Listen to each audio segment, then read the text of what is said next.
عورت کے اوپر جب ہوس سوار ہو نا تو عورت رشتوں کو بھول جاتی ہے۔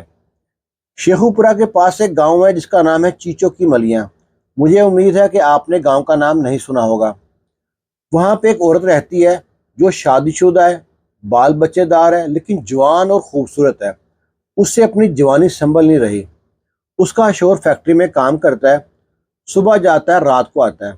وہ اپنی بیوی سے ڈھنگ سے پیار بھی نہیں کرتا، نہ پیار بھری باتیں کرتا ہے۔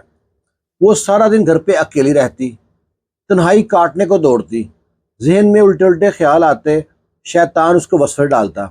وہ شیطان کے بہکاوے میں آ گئی اور محلے میں ادھر ادھر منہ مارنے لگی۔ اسے کوئی ڈھنگ کا لڑکا نہ ملا۔ وہ اس نے محلے میں ایک گھر میں نا کمیٹی ڈال رکھی تھی۔ اس باجی کے پاس جاتی تھی، کمیٹی والی باجی کے پاس بیٹھ گپ شپ کرتی، ٹائم پاس کرتی۔ وہ دیکھتی ہے کہ جب بھی جاتی ہوں نا، راستے میں ایک لڑکا کھڑا ہوتا ہے۔ وہ دیکھ کے مسکراتا ہے، اسمائل پاس کرتا ہے، اشارے کرتا ہے۔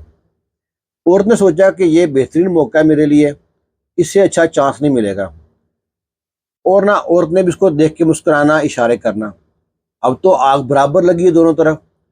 جب کچھ ہفتے گزرے اس طرح اشارے کرتے کرتے، عورت کہتی ہے اس کے پاس جا کے، تمہارا موبائل نمبر کیا ہے؟ لڑکا کہتا ہے میرے پاس تو موبائل ہے ہی نہیں ہے، میں غریب ہوں، بے روزگار ہوں۔ عورت کہتی فکر مت کر۔ بازار جاتی ہے، ایک اچھا ٹچ موبائل خریدتی ہے، اس کو گفٹ کرتی ہے۔ اس کو گاہے بگاہے پیسے بھی دیتی ہے، جیب خرچ کے لیے، اچھے کپڑوں کے لیے۔ اور فون پہ سلسلہ ہو گیا نہ تھمنے والا، آڈیو کال، ویڈیو کال۔ پھر عورت جو چاہتی تھی، جو خرچہ کر رہی تھی، وصول بھی تو کرنا ہے نا، اسے کہتی ہے گھر آؤ، ملاقات کرو، میرا شوہر اس ٹائم جاتا ہے، اس ٹائم آتا ہے۔ لڑکا جاتا ہے گھر پہ اور ساری حدیں کراس کرتے رہے۔ پھر نعت تھمنے والا سلسلہ شروع ہو گیا ملاقاتوں کا۔ ڈیلی، ہفتے میں ایک بار دو بار، ڈیلی ایک بار دو بار، جب ٹائم ملتا ہے جاتے اور ملاقاتیں کرتے۔ اب یہاں پہ ان کے لیے مشکل پیدا ہو گئی۔ جو عورت ہے اس کا دیور، اس کے شوہر کا سگا بھائی نہیں، کزن بھائی، وہ دیکھ لیتا ہے کہ جو لڑکا ہے یہ تو میرے بھائی گھر میں جاتا ہے، یہاں میری بھابھی اکیلی رہتی ہے بچوں کے ساتھ، اس کا مطلب ہے بھابھی کا چال چلن ٹھیک نہیں ہے۔ یہ پوری ریکنگ کرتا ہے، جاسوسی کرتا ہے۔ اور ایک دن جب لڑکا گھر پہ جاتا ہے، یہ دیوار پھلانگ کے اندر جاتا ہے اور بھابھی کے ساتھ اس لڑکے کو رنگے ہاتھ پکڑتا ہے، لڑکے کو بیلٹ سے خوب مارتا ہے۔ اسے کہتا ہے دوبارہ اس محلے میں نظر آئے تیری میں ٹانگیں توڑ دوں گا۔ لڑکا تو بھاگ گیا اور بھابھی سے کہتا ہے یہ پہلی اور آخری وارننگ ہے، میں نے آئندہ دیکھا اس لڑکے کو ادھر ادھر تو میں بھائی کو بتا دوں گا۔ تمہیں معلوم ہے بھائی غصے کا بہت تیز ہے، تمہیں طلاق دے گھر سے فارغ کر دے گا۔ بھابھی ہاتھ جوڑ کے معافی مانگتی ہے، کہتی ہے آئندہ سے غلطی نہیں ہوگی۔ وہ لڑکا چلا گیا۔ اب بھابھی کی رات تو گزر جائے، دن نہ گزرے، سارا دن گھر پہ اکیلی ہوتی اور اس لڑکے کے بارے میں سوچتی، جو پیار کے پل ہے یاد آتے۔ اس نے اپنے عاشق سے کہتی ایک بار مل جا۔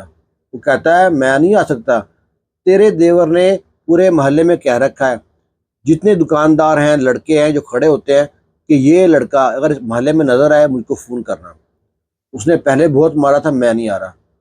عورت کہتی ہے اس کا بھی بندوبست میں نے کر لیا ہے، تو آخری بار آ جا بس۔ لڑکا کہتا ہے ٹھیک ہے۔ وہ لڑکا آ گیا، اس کو چھپا دیا۔ پھر اپنے بچے کو بھیجتی ہے جاؤ چاچو کو بلا کے لاؤ۔ وہ اپنے دیور کو بلانے کو بھیجتی ہے۔ جب دیور آتا ہے کمرے میں لے کے جاتی ہے، اور کمرے میں جاتے ہی وہاں پہ لائٹ بند ہوتی ہے، اس کے گلے میں دوپٹہ ڈالتے ہیں اور زور سے کھینچتے ہیں۔ وہ تڑپتا ہے۔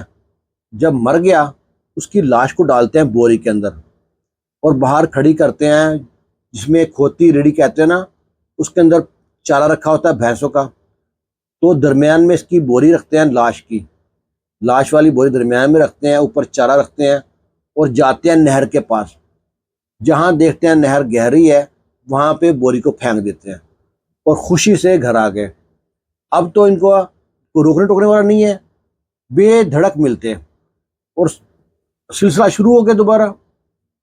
ادھر جو لڑکے ماں باپ ہیں وہ دیکھتے ہیں ہمارا بیٹا رات سے غائب ہے، پورے محلے میں، گاؤں میں، رشتہ داروں میں، دوستوں میں، سب میں پتہ کر دیا۔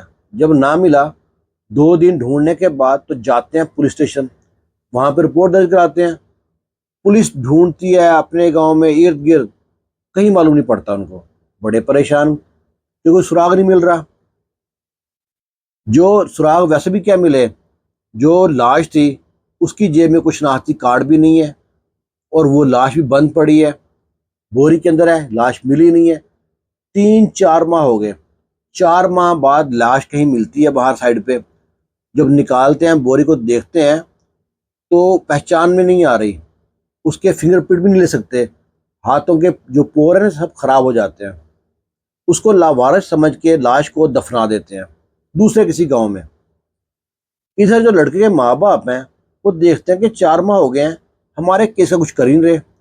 وہ اپنے رشتہ داروں کو اکٹھا کرتے ہیں اور پولیس اسٹیشن کے سامنے دھرنا دیتے ہیں۔ دھرنا دینے سے بعد ذرا ہائی لائٹ ہوتی ہے، پولیس کو فون آتا ہے اوپر سے، بھئی اس کیس کو جلدی حل کرو۔